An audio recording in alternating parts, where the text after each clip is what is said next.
Know your role. If you're brand new right now, you got to get out the field. If you're a district, you got to get great at being a great district and start behaving like it. Or if you're a district, you should be a division.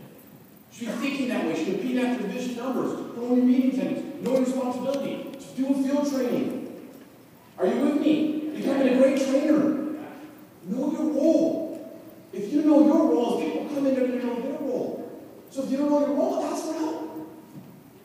The biggest inability in this country is to ask for help because of ego. If you spell out ego, E-G-O, edging that out. So you got to put that ego on the shelf and ask for help. There's nothing wrong with that. Now here's the problem. 90 days later, if you're asking for the same help, there's a problem. You messed up. You're supposed to make mistakes. That's how you grow. I'm so excited you're going through this because think about this. If you recruit me and I go through this and you haven't gone through it, how are you going to coach me through it? You're on track, buddy. Piece of cake, man. We should only have a mistake only once. Kind of like first time shame on you, second time shame on me. So I'm talking to every single one of you like a leader. What I'm talking to you right now is just like I would talk to my base when I hire. We have nothing to hide and everything to gain.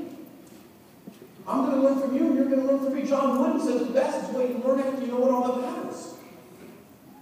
He also says that it takes 10 hands to make a basket.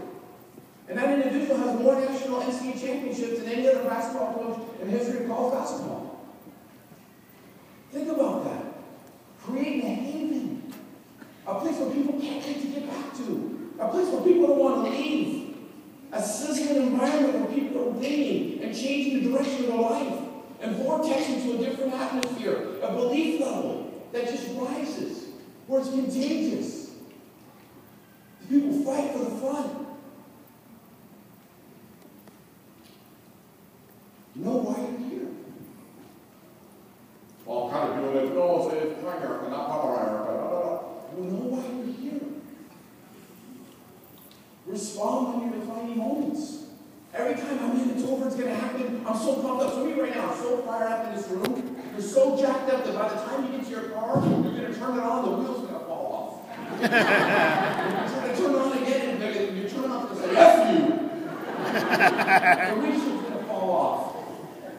There's always going to be a challenge. There's always going to be adversity. But that's why you got to charge. Do you see what I'm saying? God's always got a sense of humor. How bad do you want it?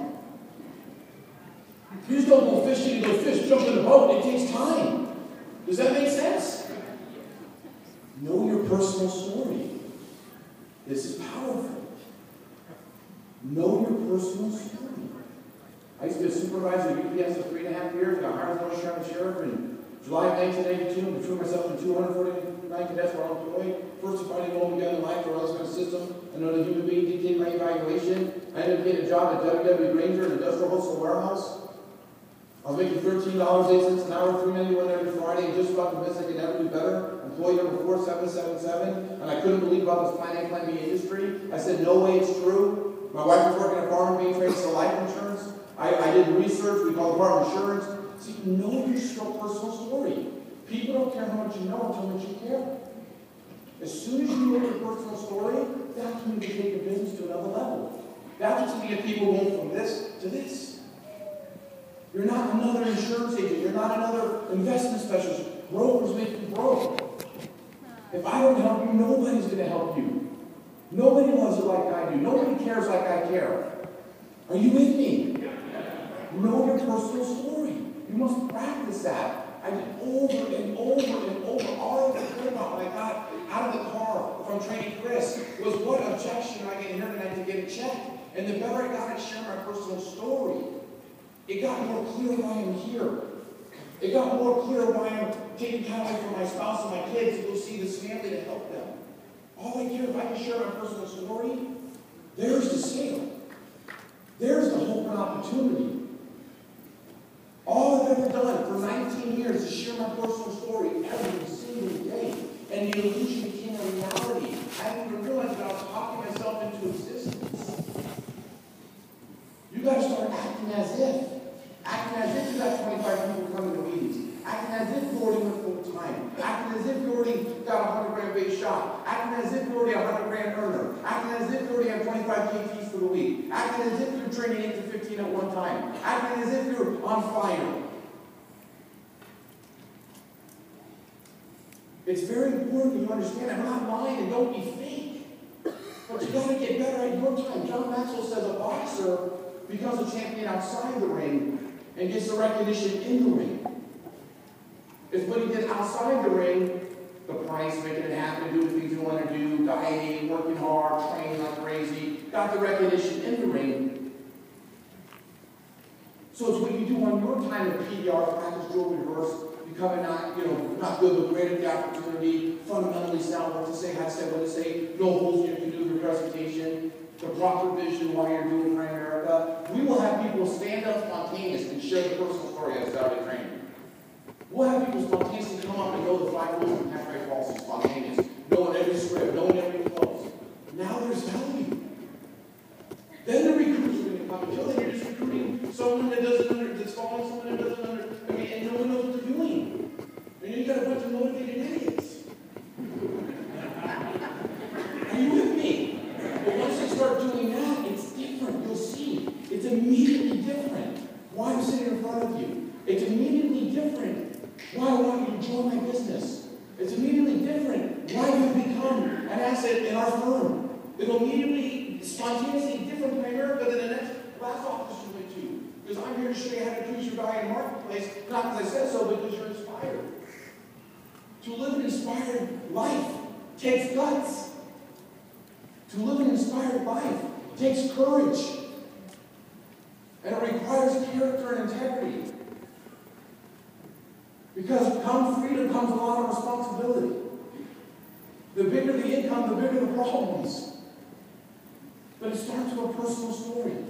It starts with knowing why you're here. It starts to know your role. Then you can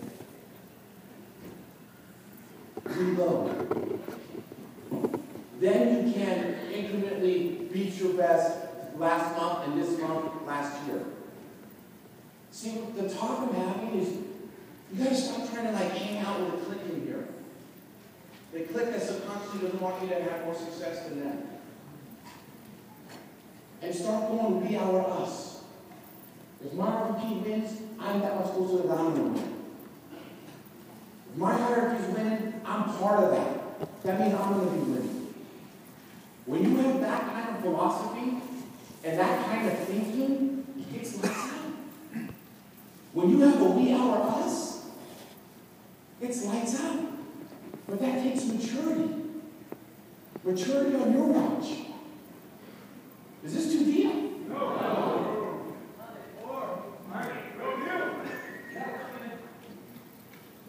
So, it's a miracle. There was a time where Victoria and I weren't where we wanted to be. But we were humiliated enough that we didn't care anymore if we weren't Mr. and Mrs. Popular, the younger hierarchy. We wanted to win. I wanted my wife proud of me. I don't want her to roll over one night at 3 in the morning and go, ah, what, I'm married. And you're like, lean over. Are you with me? I'm about to light this thing up. Are you ready? Just get after it. Just move 1% a day. Eliminate a bad thought, add a new thought. Become a student of the business. You'll instantly get energy. You'll instantly get excited again. Start practicing on your vision and your thinking, and immediately your vocabulary better. Turn your car into a classroom. There's got to be a CD in there. You got to stop listening to that kind of. You got to stop listening to that kind of music, even though you enjoy it. You got to, dude, from 1985 to 1997, it was Tom Hopkins. Hi, Tom Hopkins here. Hi, Chris Howard. Good to see you. And you agree that everything he said, yes, it's worked out. You're home, you're car. Hi, Chris. And it's important that's all I ever did. And Hector, and Rick, and Mark and Sue. And that's all we did. Then I thought about Jim Rohn. And we became a student of business. I must have listened to a cassette that Chris Howard did, how to make $500,000 a year, at a 1996 Heckler Lamar RVP retreat in San Diego.